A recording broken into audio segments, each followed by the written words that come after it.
So Nina Balcan is a professor of computer science at CMU. So this is really, I think, a rare opportunity for many people coming more from the math world to actually hear a theoretical computer science researcher talk about machine learning.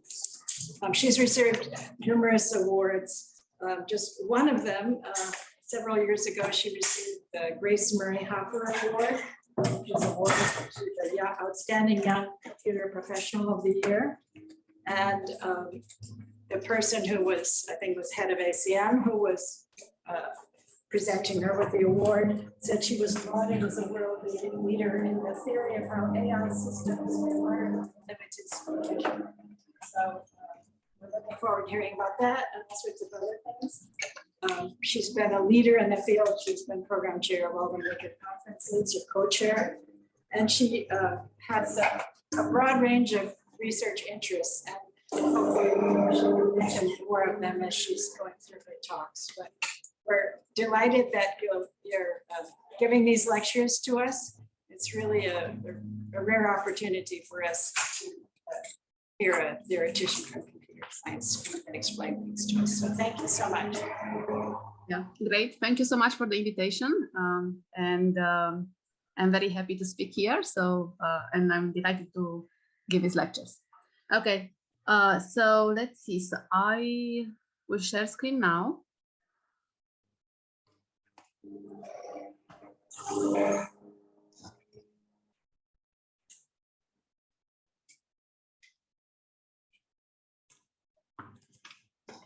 Great. So is my screen visible now?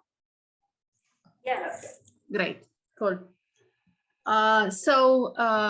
The title of my lecture series is called Foundations for Learning in the Age of Big Data. And as I'm sure you know by now, I guess based on Alan's introduction and on Cynthia's lecture, you know, machine learning at a very high level is this amazing research field that studies the design of automatic methods for extracting information from data and for learning to make accurate predictions or useful decisions based on past observations and experience.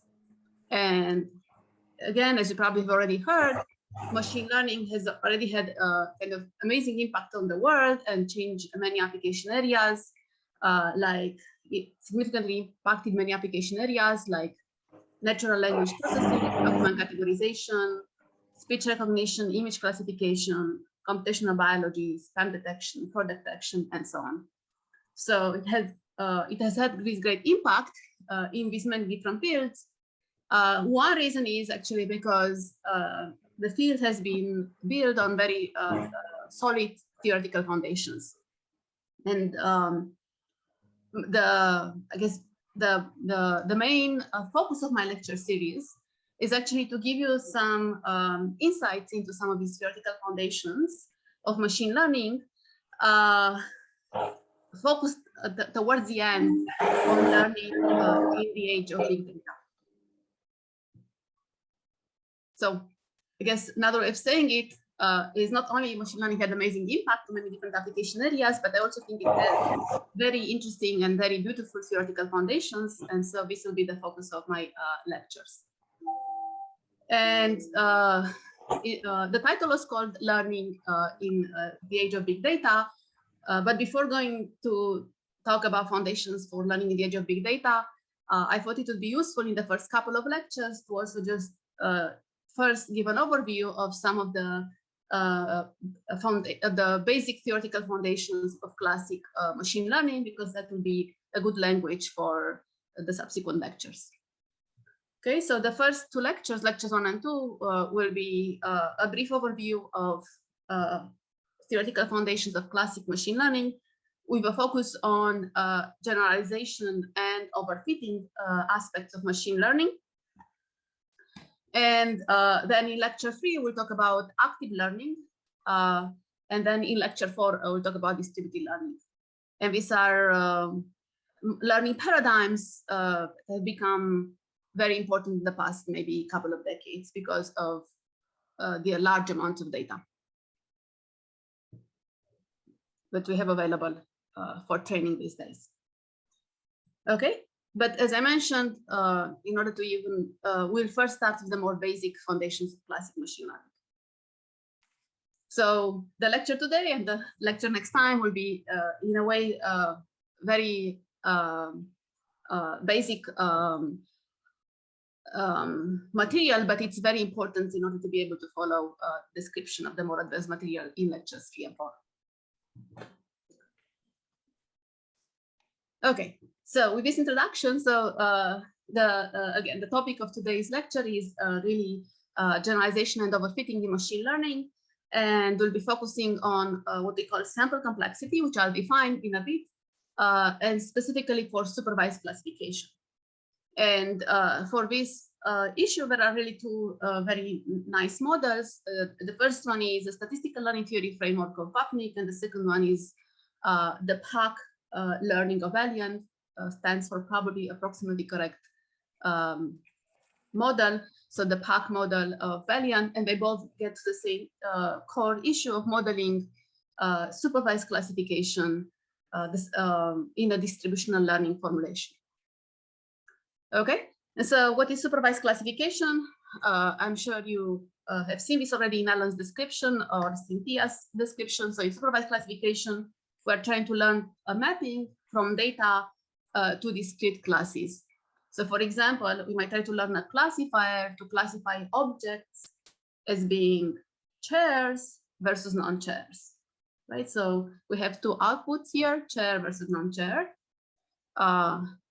two discrete labels, or we might want to try to classify emails as spam or not spam. So spam emails or important emails.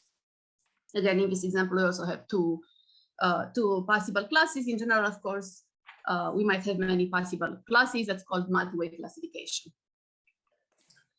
Okay, so just to be concrete, just to have an example, while I introduce the formal model, so I have an example in mind. So let's imagine that we are trying to write a computer program to help us decide which email messages are spam and which are important. Okay. So that basically what we want to do is we want to take basically a set of we want to write a computer program that takes in as input a set of email messages, and these email messages will be labeled as spam or not spam, and we want to use this training set of email messages, and our algorithm wants to use this training set of email messages to output a classifier or that does well, that is able to classify new emails, future emails. Okay, based on this training set of emails labeled by an expert as being spam or not spam. Okay, so what I'm trying to emphasize here is that this is supervised classification, because a training set of emails, so the training set of examples, in this case, the training set of emails are labeled. So each example is labeled by a human expert as spam. So the email here on the right is spam, and the email here on the left is not spam.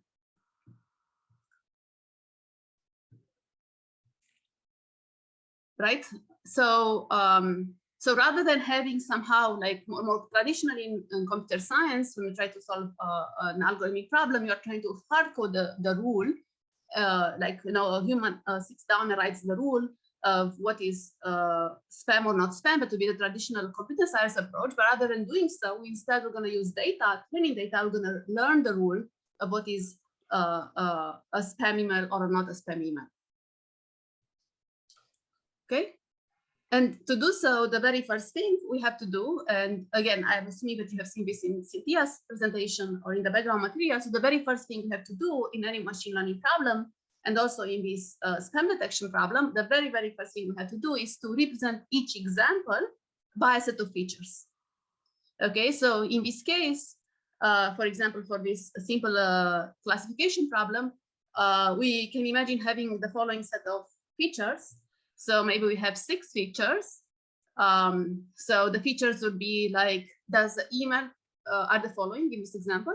Does the email contain the word money or not? Does the email contain the word pills or not? Does the email contain the word Mr. or not? Does the email contain bad spelling? and does the email have a known sender? So I have here, sorry, I have 5 features in this case. So we have 5 features. And now the very, very first thing is to now represent each email message using this feature representation, right? So for instance, this row right here, which is the 4th row in my table, is an email in this feature representation. So this email has a word money on it, does not have the word pills on it, does not contain the word Mr. It does not have bad spelling, and it has a known sender. Okay, this is how this email will look in this feature representation. It's represented by using these 5 features. And turns out that this email is labeled by our expert as being not spam. So this final information here is the label. Is it spam or not? Okay, so the very, very first thing when we are doing like a machine learning problem, and in particular supervised classification, machine learning problem, is to represent each email by a set of features. So each example by a set of features. So in this case, we'll have each email is represented by a set of features. So this is a training set of examples, a training set of emails in this feature representation. And again, each example will have what we call the unlabeled part or the feature part. This is how we represent this example, in this case, this email in this feature representation. And then we also have, in this case, because we are doing supervised classification, so supervised stands for the fact that we have labels. So because we are doing also supervised classification, in this case, each example also has a label. And now, based on such a training set of labeled examples, then our goal is to learn rules that dwell on future data, or on future, in this case, on future emails. Okay, and so for instance, here, so just first looking at this training set of examples, so you can easily quickly verify that, for example, what are reasonable rules that dwell over this training set of examples. So here's an example of a reasonable correct rule that perfectly predict the label on this training set of examples. Just 1 second, I apologize, I need to close my email. Okay, so here is an example of a reasonable rule. Actually, I have here 2 reasonable rules. Well, let's look at the first one. So this is a rule that perfectly correctly predicts the label on this simple toy training set.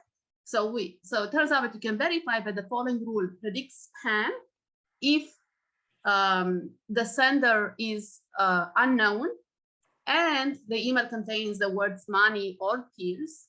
That rules actually, this rule perfectly correctly classifies this training set of emails, so that's an example of a rule that as well on this training set of data. And another example would be if not, so far I thought about the features as being binary, right? But I can always think about my features as also being real valued features. So for example, in this case, I can replace yes with 1 and no with 0, right? So then features now are real valued, have represented using real values. And so then you can also verify by the following rule, which is predict spam if 2 times money plus 3 times pills minus 5 times known is greater than strictly positive, and predict not spam otherwise. So you can easily verify that this rule also perfectly correctly classifies this training set of emails. And by the way, this rule, we'll call it a linear separator, right? It's a linear separator. So here we have 5 features. It's a linear separators in R5, in the 5-dimensional Euclidean space, which pictorially, of course, can be represented this way. And so this training set of examples is linearly separable in this feature representation. Right. So this is like a very toy example, spam detection. Here is a toy set of features, 5 design features. Now, for many machine learning problems, we have today kind of very classic ways of extracting the features. For example, the so-called bag of words for text classification, or maybe pixel representation if we are doing image classification. So there are very common ways of doing feature representation.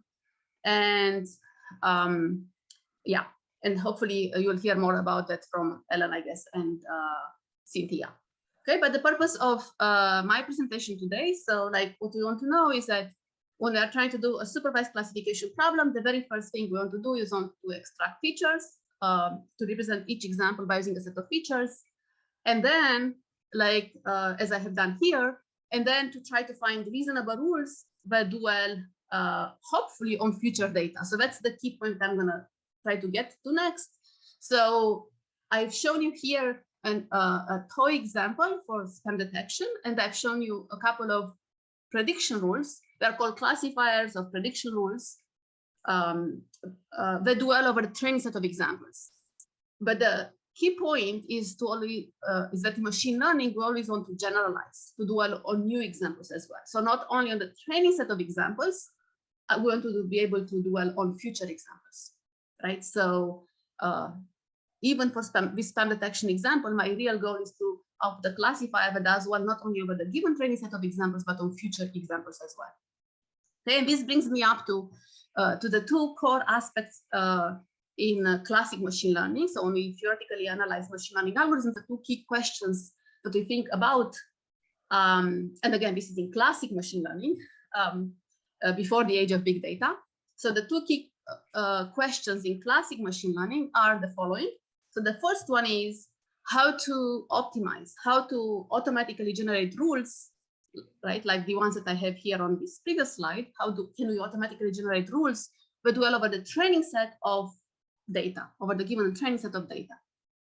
How do I find rules like these ones here that do well over the training set of examples?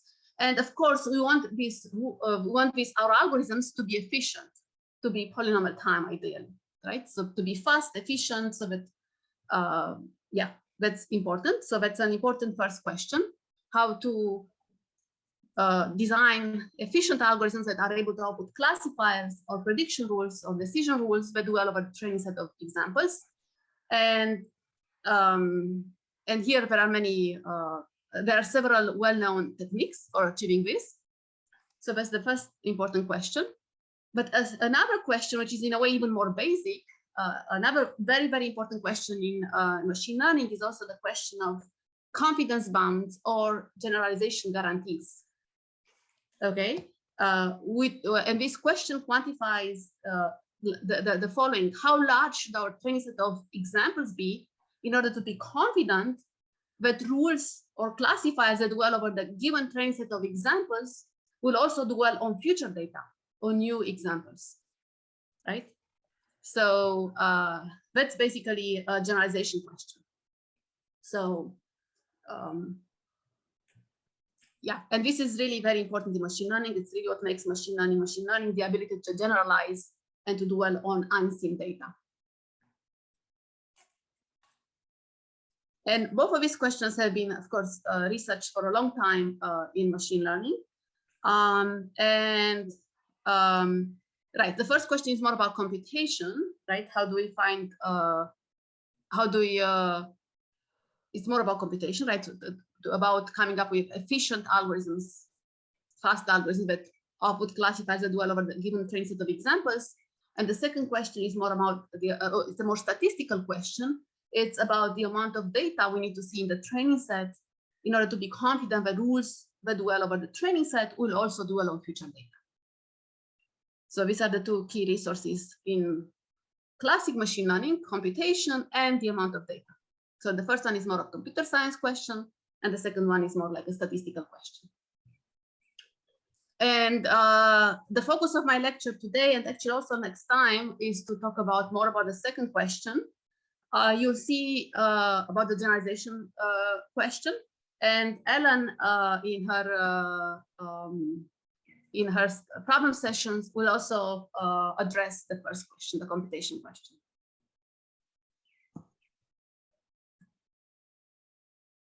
Okay, and luckily, I guess for both of these, we have very general guarantees. And in particular, for the second question, there are two very nice models that that are able to formally capture this question, the generalization questions. And these models are the Statistical Learning Theory Framework of Vapnik and the PAC model of Elliott. Okay, and let me describe these models now pictorially and then a little bit more formally.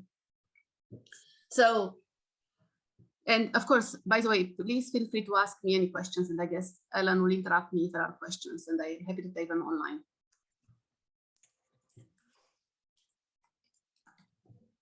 Any questions?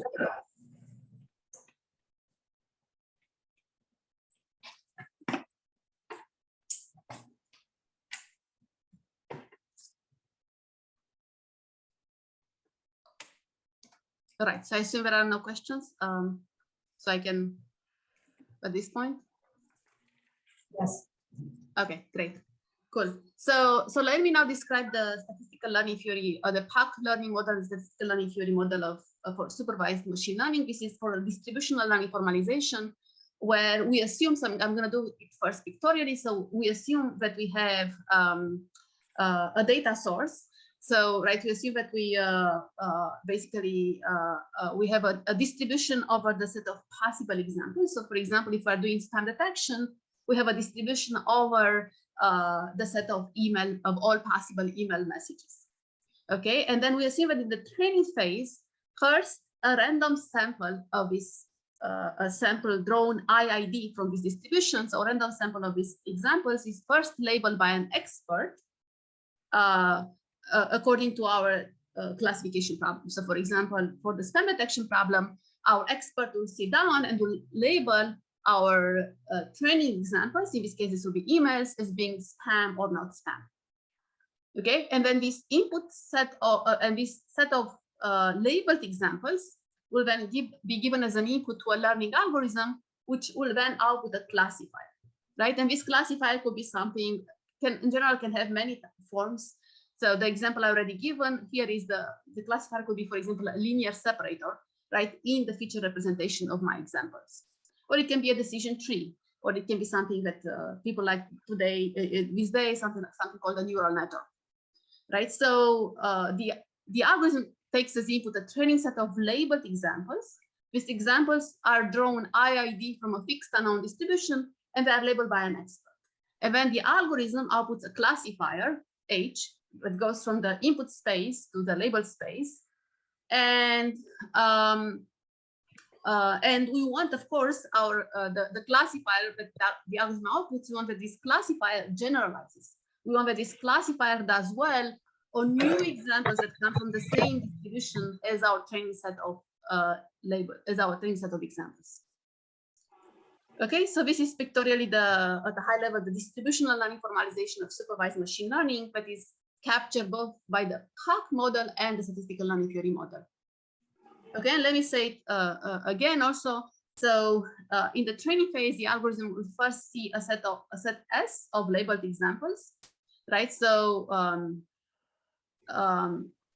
and so each example has an unlabeled part xi and the labeled part c star of xi. So I'm going to denote here by c star the target function, right? And we assume that the unlabeled parts of our examples, so these xi's, are drawn independently and they are independently and identically distributed, drawn from the distribution D, which is a distribution over the instance space. And then we assume that all these examples are labeled according to some fixed unknown target function C star, but of course we are trying to learn. Okay, so that's in the training phase, the algorithm gets to see a sample S of IID examples drawn from the distribution D and labeled by the target function C star. Okay, and to do so, the algorithm is going to do some optimization, of course, over the training set S of examples, and we're going to find some hypothesis H. For example, H could be a linear separator. And then the goal is to output a classifier or a hypothesis or a classifier or a decision rule. So I mean, the same word is used for this. Yeah, we use interchangeably classifier, decision rule, or hypothesis, right? So the algorithm wants to find this hypothesis or classifier that has small error with respect to the fixed unknown distribution D. Okay, so I'm going to say this again once more because it's very important, and then we'll go to the formal guarantees. So we assume that we have a feature space, right, or an instance space. So it's a set of yeah. So every example is will have an unlabeled part, and the set of all possible unlabeled examples form the instance space or the feature space. So for example, this could be RD if we're trying to learn linear separators in RD, or it can be the Boolean cube in general, as another example. So we have the feature space, and then we assume that we have a distribution over the feature space. And then we assume that in the training phase, the algorithm gets to see a set S of labeled examples. And these examples are drawn IID from this fixed unknown distribution over the feature space. And they are labeled according to this fixed unknown target function C star. So which is a function that we are trying to learn. For example, for the email spam detection example, C star is telling us whether an example is spam or not spam. Okay, and so again, to achieve this, right, so this is the input to the algorithm, and we're trying to use this set of samples drawn IID from this fixed unknown distribution and labeled by the target function to find a hypothesis H that has small error rate, right? And what do we mean by error rate? You know, there are multiple notions of error you could consider, or multiple loss functions you could consider in machine learning. For the presentation, for my presentation, for most of my presentation, I'm going to use the simplest one. For most of my lectures, I'm going to use the simplest notion of error, the most intuitive one, which is the 0-1 loss, or it's also called the classification loss. So what is the error of a classifier H that goes from the instance space to the label space is just, so the error of a classifier H with respect to this fixed unknown distribution D over the instance space and with respect to the fixed unknown target function C star is just the probability that my hypothesis H or my classifier H predicts differently from the target function on an example drawn at random from the distribution D. Right, so that's the notion of error here. So for example, if I use this picture sometimes when I introduce this in machine learning lectures. So to describe the notion of error is just, you know, if I think about my instance space maybe being this pictorial here, this rectangle, and if H is represented by using this, I guess, ellipse here, right? So all the points inside this ellipse are labeled as positive, and all the points outside the ellipse represented by H are labeled as negative. And similarly, if C star is this other ellipse, where all the points inside will be labeled as positive by C star and all the points outside will be labeled as negative by C star, then what's the error rate? It's the error rate of the hypothesis H with respect to the fixed unknown distribution D and with respect to this fixed unknown target function C star. Is just the probability in the symmetric difference between H and C star, right? The probability in these two regions here. The probability that a point drawn at random from the underlying distribution will fall in this symmetric difference, right, in these two regions here. So it's very natural notion. It's just the error of hypothesis H is with respect to the fixed unknown distribution and the fixed unknown target function C star is just the probability that the hypothesis H predicts differently from the target function on a new example drawn at random from the distribution. Okay, so that's the goal. Basically, the goal of supervised machine learning is the following. In the distribution learning formalization is the following. You have a distribution over examples. Both the training examples and the test examples come from this distribution. The training examples are drawn IID from this distribution and are labeled by the fixed unknown target function. And we want to do some optimization over this training example, over this training set of examples S to find a classifier H that has small error, that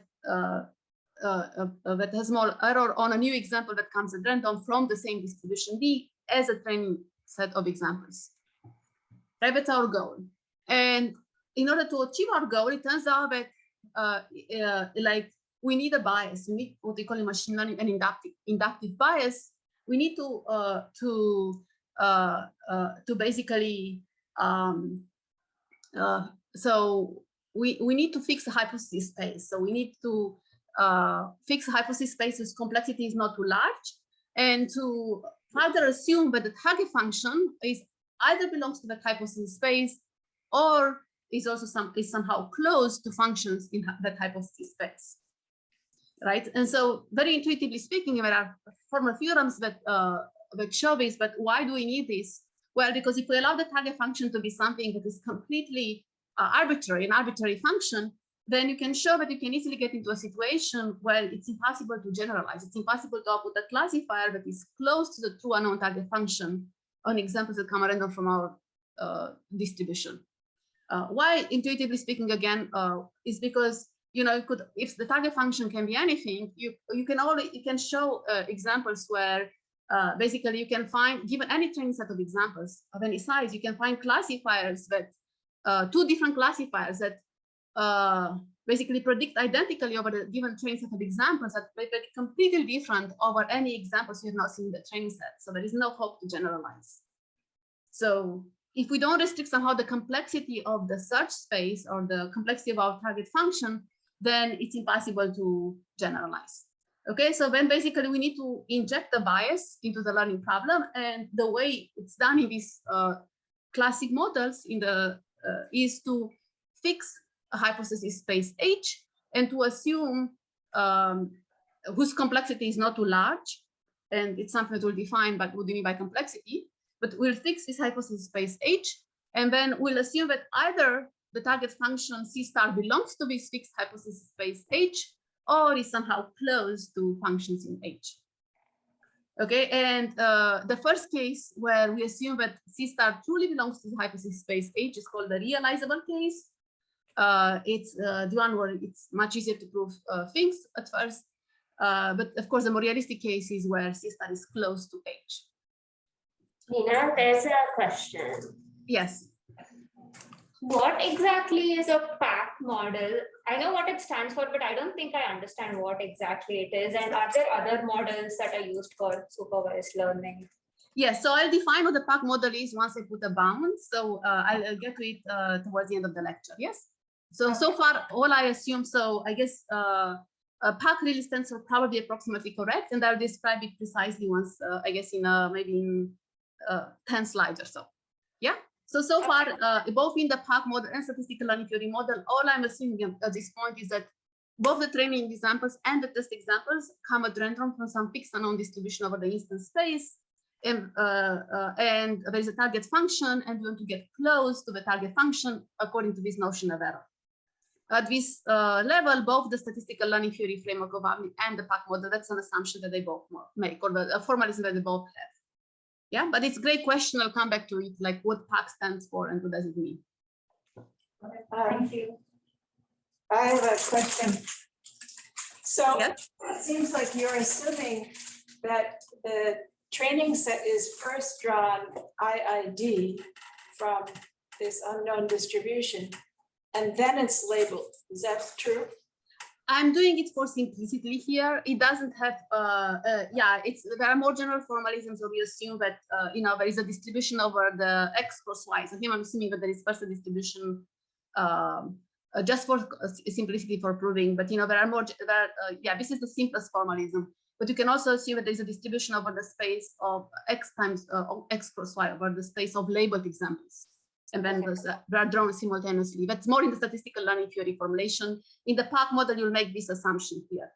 So it's, there are more general versions of it. I'm doing the simplest here.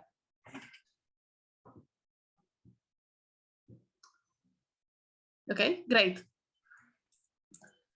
All right, so now, so that's great. I like these questions. It means that people are following along, so I can speed it up a little bit. Great. So that's the formalism here, right? So our goal is to output a classifier H that has small error with respect to our fixed unknown distribution, right? And again, here I'm assuming that there is a distribution over the instance space, and these examples are first drawn from the distribution. There are generalizations of this, but for now our goal is to find the classifier H that has small error with respect to this fixed unknown distribution over the instance space. And so there is this notion that there is, of course, a true error, right? And this is the one that I defined earlier, which is just the error of my classifier H with respect to the unknown distribution is just the probability that my classifier predicts differently from the target function on an example drawn at random from the distribution. this is what we want to find, a classifier that has small true error. Unfortunately, but of course, we cannot measure this error, true error, because we don't know the target functions is star and we don't know the distribution. But of course, we have access to samples where we get to see the samples from the distribution, and we also get to see the value that like the label that the target function gives on those samples. So we want to find a classifier H that has small true error, but of course, we can only measure the training error. And what's a training error is just the fraction.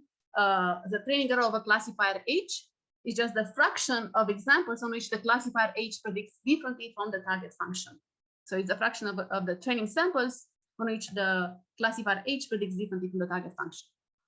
Right, so that's something that we can measure, and what are these sample complexity bounds? Like what? So we want to find a classifier that has true error. We can only measure the training error, but luckily we have this notion of a sample complexity bound, which will tell us, roughly speaking, how many samples we need to see, so that kind of uniformly for all classifiers in our function space H, in our hypothesis space H, we can bound the true error as a function of the training error, and these bounds are somehow closed, which then of course implies that in order to learn, it's sufficient to find a classifier that has small empirical error or small training error. Yeah, so this RS of H, we call it sometimes training error or empirical error. And RD of H, we call it a true error or the error for short of the hypothesis H. Right, so again, these sample complexity bounds will tell us how many samples do we need to see, so that uniformly somehow for all functions in our function space H of interest, we can, with high probability over the draw of the training set of examples, we can uniformly bound for all classifiers in the hypothesis space H, the true error as a function of the empirical error. Okay, and what I'm going to do today is I'm going to show you the simplest sample complexity bound is like for the case when H is finite. And next time we'll talk about how we bound how we get sample complexity for the case when H is infinite. So when H is finite, and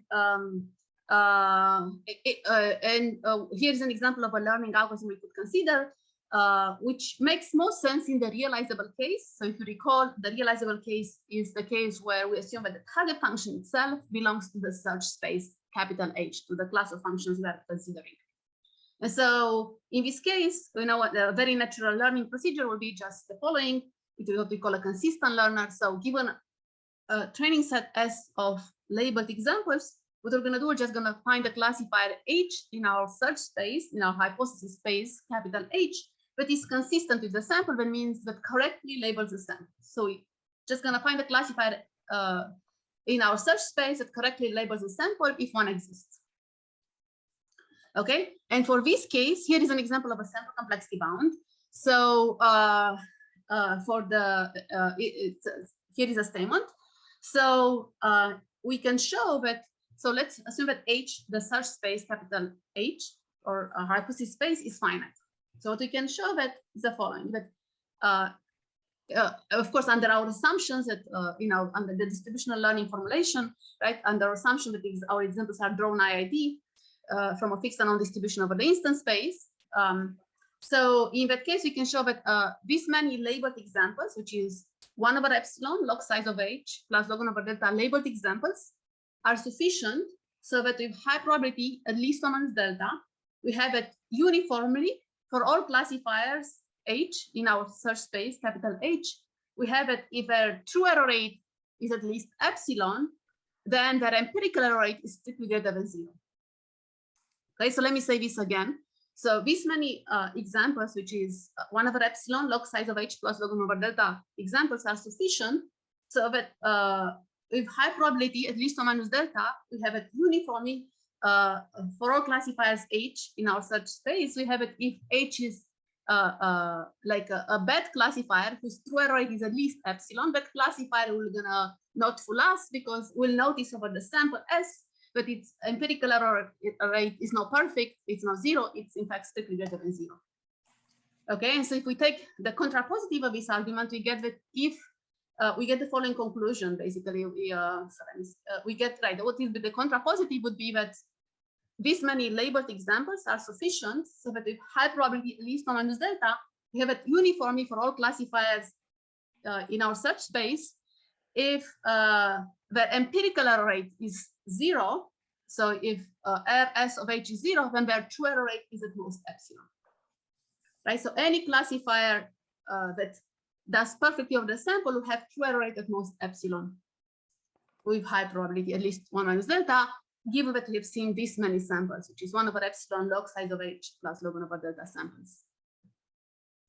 Right? So basically, by as a consequence of this contrapositive is that if the target function, the function that we are trying to learn, truly belongs to this hypothesis space H, and we have an algorithm that is able to find a classifier, a consistent function, so that means a function that perfectly correctly labels a training set of examples, if one exists, then we need only this many labeled examples, which is 1 over epsilon log size of H plus log 1 over delta labeled examples, to get generalization error at most epsilon with probability at least 1 minus delta. Okay, so that's an example of a sample complexity statement for the realizable case, or the case when H is finite. Okay, what I'm going to do next, I'm going to try to more slowly go through some of what this statement means, and also actually prove it, because it's a very simple proof. It's a one slide proof, but it's actually a very insightful proof. Nina, I think there are a couple of questions. So are there only finite consistent learners, and what is FNS? Sorry, can you say it again? Yeah. Are there only finite consistent learners, and what is FNS? It was on your slide. So no, but there could be consistent learners. Consistent learners don't have to be related to the case when H is finite. I'm just presenting the bound. The bound here is only works for the case when H is finite. So consistent learner just means, given a training set of examples, just find a classifier that perfectly correctly labels a given training set of examples. We have consistent learners even for infinite hypothesis spaces, like linear separators, for example. So you can write a linear program to do so. It's just that to analyze and to prove to you this theorem, I'm going to make the assumption here that H is finite. And in fact, even the theorem needs that H is finite because I have size of H here, right? So log size of H makes sense only when H is finite. If H is infinite, the bound will look different. You'll see that next time we're going to replace log size of H with VC dimension of H, another measure of complexity. Right, so when H is finite, we can use as measure of complexity size of H. So that's why I'm just making the assumption here that H is finite, just so that I can prove to you this theorem. But the idea of having a consistent learner also, that will be also for the case when H is infinite, but the bound, the theorem here will look different. Okay, so this is one first question. You also had the second question. Yeah, what does FNS stand for? S stands for the sample. S stands for the sample, and then you also had F. Where do I have F? Okay, never mind. My question is answered. Thank you. Thank you, and thanks for the question. That's great. Thank you. There's another one. So, where is this theorem proved? And so if we could have doesn't have to be right now, but if we could get a reference to a proof and state. So I will prove it actually. So it will be, what I'm going to do next, I'm going to describe the theorem a little bit in more detail. What are the parameters, what the bound means, and I'll try to even prove it. So because I have 15 minutes is enough to prove this theorem, because this is actually a simple theorem. So I'll prove it in the lecture today. And number one, I'll also send references for, I'm going to send a note, a PDF that contains I have some typed lecture notes for the lecture today and the next lecture as well, and also references there. Okay, thank you. Another question. I was wondering, do we look at whether this is the realizable or the agnostic case? Or it's just the realizable case. We'll have in a few slides the agnostic case. It only makes sense for the realizable case, because what means realizable? So realizable means that the target function belongs to hypothesis search space, belongs to hypothesis space H. Well, if the target function doesn't belong to the hypothesis space H, the consistent learner is going to find anything. So the first, that's one problem. Another problem is the target function doesn't belong to the hypothesis space H, right? Because the consistent learner doesn't find anything. There will be no classifier that perfectly correctly labels the sample, and the theorem might not apply. Because really, this theorem only applies if we can find, we know for sure it applies if we can find the classifier that has empirical error at 0, so perfectly correctly labels the sample. If we don't find a classifier that is able to correctly label the sample, the theorem might not apply, so it might be non-meaningful. So it's really mostly applicable to the realizable case. But luckily, there are extensions to the agnostic case that I'm going to talk about in a bit. Easy extensions, by the way. Great. So, right. So, so going back to the bound here. So basically, like, what is this epsilon? So epsilon is the error parameter. Like you might, right. So it's called the error parameter. And why is it needed? So okay, I'm going back to the bound here. So like we said, if we see these many labeled examples, which is 1 over epsilon log size of h plus log over delta labeled examples, is sufficient. So that with high probability at least minus delta, we have it uniformly for all h. If h has true error rate at least epsilon, where empirical error rate is strictly greater than 0. So what are these parameters? So epsilon is called the error parameter, the tolerance, what's the error we are willing to tolerate essentially, right? Because as I mentioned, by contrapositive, what this says is if we have this many labeled examples are sufficient, so that with high probability, all classifiers have empirical error rate 0, we have true error rate at most epsilon. So really, epsilon here is the error parameter, the bound and the error that we are able to tolerate. And it's kind of needed in this distributional learning formalization if you think about it, because the distribution V might place low weight on certain parts of the space. If we only have a small number of samples, we might never be able to sample in that part of the space. So we need to be able to tolerate some error in our final guarantee. And what is a delta parameter is called the confidence parameter. And this is needed because, like you see, the bound here says with a certain probability, at least 1 minus delta, with high probability, at least 1 minus delta, I can guarantee you that the good event happens. And this statement is needed because the whole process is probabilistic. So there is always a small chance that the examples that we get are not representative of the distribution. So we need to allow for a small probability of error. Okay, and this is exactly what this delta parameter does. Now let's look at the bound a little bit. So it's interesting that the bound is inversely linear in 1 over epsilon, the final error tolerance, so which is good. And also another good thing is that actually the bound, if we look at it, is only logarithmic in size of h. Yes, the bound is inversely linear in epsilon. It's logarithmic in size of h. H is again the search space. And I don't have it written here, but it's also logarithmic in 1 over delta. So the dependence on delta is quite minimal here. Right, but these are the major, if I look at the bound, the major quantities here will be 1 over epsilon and log size of h. Okay, and now I want to go for an example. I also want to make sure that I can prove the theorem, but I think I can do that. So I want to also go for an example. So, so the example is, a quick example here is if H is a class of conjunctions. So imagine that the feature space is the Boolean cube. So it's n-dimensional Boolean cube. So each example is represented by n features. And then let's assume that H is a class of conjunctions. So for example, what is a conjunctions is a conjunction of literals, where a literal is either a variable or its negation. So for example, here is an example of a conjunction could be H could be x1 and x3 bar and x5, meaning H predicts positive if my example X has the first feature set 1, the third feature set to 0, and the 5 feature set to 1. Okay, that's an example of a conjunction. Or here's another one, H is x1, x2 bar, x4, x9. So the conjunction of all of this. So H is positive if the first feature is set to 1, the second feature is set to 0, the fourth feature is set to 1, and the ninth feature is set to 1, otherwise it's negative. Right? So if H is a class of conjunctions over the Boolean cube, what is the size of H? Well, it turns out you can prove it's 3 to the n. It's very easy. Why? Because for every, basically for every feature, it can either be my conjunction, it's either including my conjunction as a positive literal or as a negative literal, it doesn't belong to my conjunction. So that's why size of H is 3 to the n in this case. Okay, and so what does the bound tell us in this case? The bound tells us, well, if the number of samples is 1 over epsilon n log 3 plus log 1 over delta, then that's sufficient to guarantee that with high probability, at least 1 minus delta, we have it uniformly for all conjunctions. If that conjunction has true error at least epsilon, then it will be inconsistent with the data. We'll make at least a mistake over the data, so we'll be able to detect as being a bad conjunction.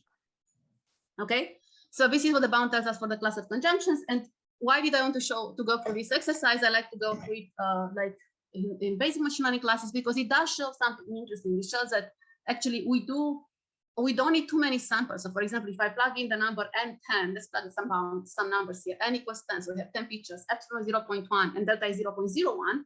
So, for very small epsilon and for very small delta, you kind of see we only need 156 examples to basically to get this epsilon delta guarantee here, right? To make sure that any classifier that has true error rate at least epsilon will be inconsistent with the data of high probability.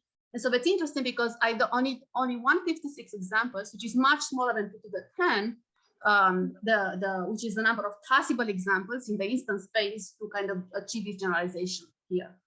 So it's interesting because, something interesting is going on. It's not just memorization. I just don't memorize, but I truly also generalize. So after only seeing 156 examples, I can kind of get the implication of the theorem statement, which is great because this is what generalization means. But of course, for these parameters, epsilon and delta. Okay, cool. So this is an example of how the theorem is instantiated. I want to also go and prove the theorem. So, because there was a question, how do you prove the theorem? So this is one theorem that I can easily prove here today. So let's go through the proof. So again, want to show that this many labeled examples are sufficient so that if high probability at least minus delta, we have it basically we have it uniformly for all classifiers in my search space. If their true error rate is at least epsilon, their empirical error rate is strictly greater than 0. So in other words, I guess it's sufficient to kind of bound the probability of a bad event happening to kind of prove this theorem. It's sufficient to bound the probability of a bad event happening. So what's the probability of a bad event? What's a bad event here? The bad event here is that there exists a classifier that has true error rate at least epsilon, but is consistent to the data, perfectly correctly classifies the data, right? That's a bad event. So this is the probability of the bad event that I want to bound. Okay, and how we're gonna do it? Well, let's assume that, so here is the quick proof sketch. So let's assume that we have k bad hypotheses that have true error rate at least epsilon. So these are bad hypotheses, right? So I'm gonna call a bad hypothesis one that has true error rate at least epsilon, and let's assume that we have small, like k of them. Now let's fix one of these hypotheses hi, right? I'm just gonna fix one of these bad hypotheses that has true error rate at least epsilon. Now, what's the probability that hi is consistent with the first training example? Like in other words, what's the probability that my hypothesis hi correctly classifies the first training example? Well, I claim is at most 1 minus epsilon, because its error rate, the probability that hi. My first training example is of course drawn at random from the distribution, right? So because the true error rate of the hypothesis hi is at least epsilon, right? That means the probability that hi incorrectly classifies an example drawn at random from the distribution is at least epsilon. That means that the probability that hi correctly classify my first training example is at most epsilon, right? It's immediate consequence of that. But now, what's the probability that hi now is now consistent with the first m training examples? Well, now we have to remember that these examples are independently drawn at random from the distribution D. So these are IID draws, and so the probability now that hi is consistent with this with the first m training examples, just from for the fact that the examples are independent, is at most 1 minus epsilon to the power of m. Okay, and now this is for one of these fixed hypotheses hi, that is a bad hypothesis hi. Now, by union bound, what's the probability for step number 2? I'm going to do just a simple union bound. What's the probability that now that at least one of the hi is consistent with the first m training examples? Well, I'm going to do the union bound, and so that at most k, where k is a number of bad hypotheses, times 1 minus epsilon to the power of m.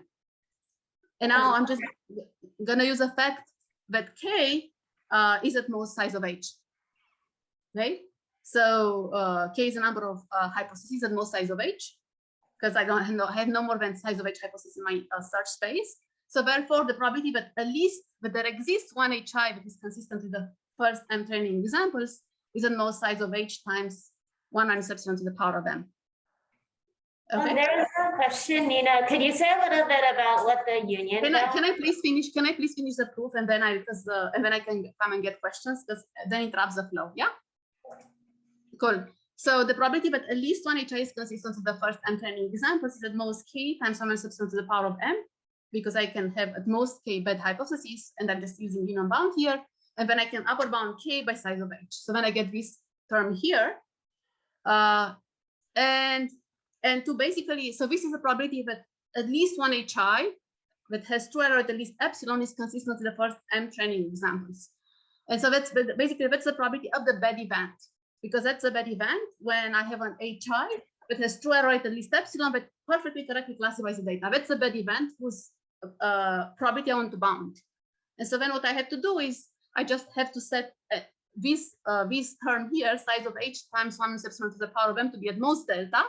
Because if I set this to be at most delta, then that means I set the probability that at least that there exists a classifier h that has true error at least epsilon that is consistent to the data. That for sure makes sure that that probability is at most delta. Okay, so then all I have to do right now is to calculate what value of m, how many training samples do I need, so that I have size of h times 1 epsilon to the power of m is at most delta. Okay, and so to do so, so that's basically what I need to do here. And then it's just simple simple. We just have to solve for m for which this is for which this this inequality holds. And like there are multiple ways to do that. One trick that is commonly used in learning theory is just going to use a simple fact that 1 minus x is upper bounded by e to the minus x. So to set size of h times 1 minus epsilon to the power of m to be at most delta is sufficient to then set size of h times e to the epsilon m to be at most delta, and then you just take logs, solve for it, and you get the bound that I have here on the top of the slide. Okay, so that's basically the proof of this sample complexity bound for when h is finite. It's just a 3-step proof. Okay, so I'm done now. I can, with this proof, I'm happy to take a quick question. Yes, so Ellen, there is a question. Yeah, there is a question. Can you say a little bit about what the union bound is? So yeah, so it's just it's like if you have two events A and B, what's the probability of A union B is upper bounded by the probability of A plus probability of B. Yeah, it's a very basic. It's with all it is. Yeah. Yeah, another question. So it seems like this, thank you for doing this. This is a great level of clarity. So it seems that this theorem says, that if the hypotheses are met, then the sample detects errors, if there actually is an error. But the quantitative measure detected in the training set may have nothing to do with actual true quantitative error, right? So what it says is, again, what it says that if we see so many labeled examples, right, which is 1 over epsilon log size of h plus 1 over delta, right, it says that that's sufficient so that uniformly for all classifiers in my hypothesis space H, we have it either true error rate is at least epsilon, then like if it's a bad classifier, if it doesn't generalize, it's true error rate at least epsilon, then for sure I will see that classifier making a mistake over the training set. Right, but the size of the mistake isn't. You just know there is a mistake. I know that there is a mistake, but by contrapositive, definitely. But if I take the contrapositive, it says that if I see so many labeled examples, it's sufficient. So that with high probability at least 1 minus delta, I would have any classifier that doesn't make a mistake, any perfect classifier over the sample, I'm guaranteed to have true error rate at most epsilon. So there is at most an epsilon gap there. For any classifier that does perfectly over the sample, the true error rate will be almost epsilon. But it's only one-sided, you are right. So that's why if I now go back to, if I go to the agnostic case, which I'm gonna quickly skip there, then you can actually relate. So I'll be very in a minute. So you can, if you allow the sample size to be slightly larger, then you can relate the true error rate to be within epsilon of the empirical error rate. So you can do a little bit better than what's written here. So this theorem only works if, in the realizable case, where you are able to find the perfect classifier that does all over the training set of examples. And if you're able to find such a classifier, if we see this many labeled examples, we are guaranteed that the classifier will have true error rate at most epsilon. But you are right, it doesn't tell me that if for some really bad classifiers, how can I relate their empirical error rate to their true error rate? This bound doesn't tell me, but the extension to the agnostic case will tell us. Yeah, it's a good comment. It's a great comment. Are we able to go over a little bit or should we? Can we go over a little bit? How much?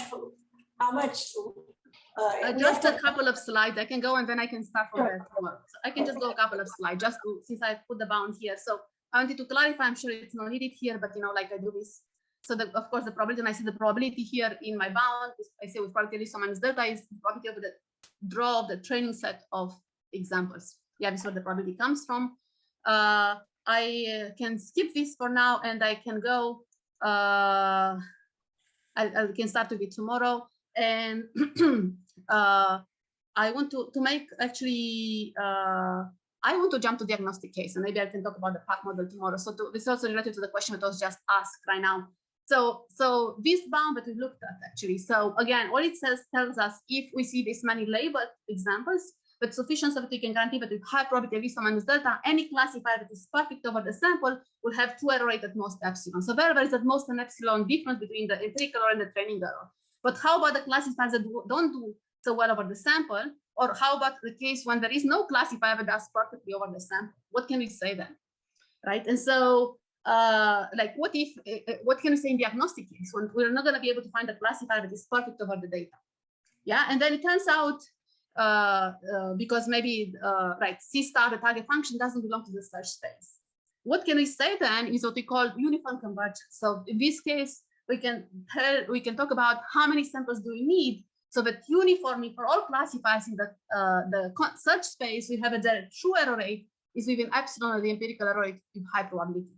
And this directly addresses the question that was just asked, right?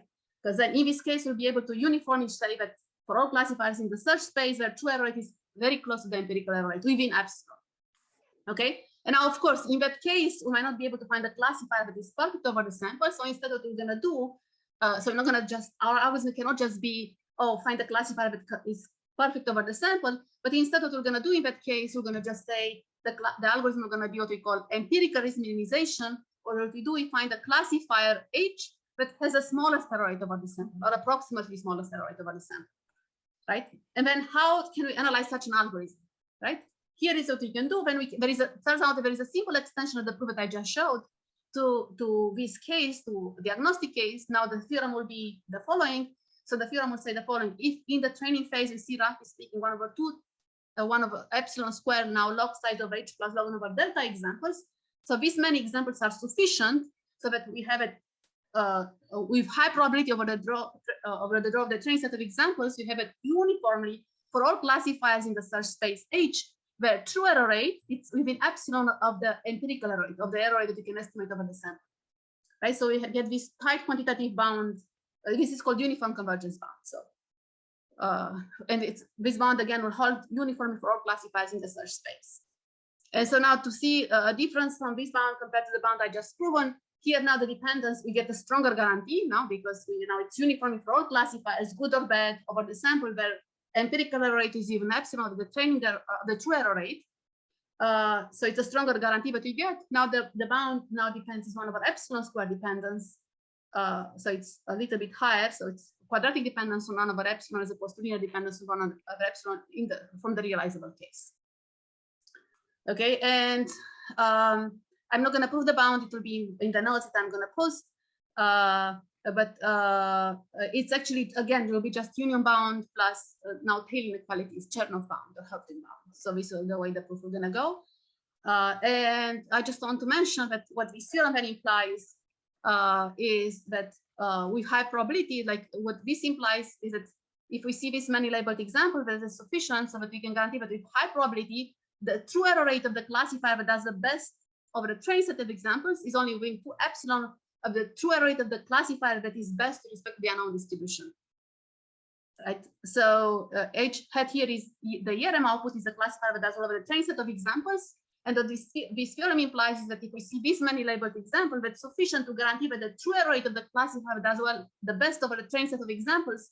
That competes is within 2 epsilon, the true error rate of the best classifier overall with respect to the true unknown distribution. Okay, and this is just a consequence of the bound here. It's just the triangle inequalities. I have a pictorial proof here. Okay, great. I think I can stop here. I don't want to go too much over time because I can start from here tomorrow. So And tomorrow, I guess I'll start by talking about what PAC stands for. Actually, it starts on the bound, and because I skipped it today, and we'll also talk about how about the case when H is not finite, because here in my bounds, I have H is finite. So size of H only makes sense when H is finite. How about the case when H is not finite, which is the case in most modern machine learning applications? And I'll talk about what do we have, what measure of complexity do we need to use there. Thank you so much.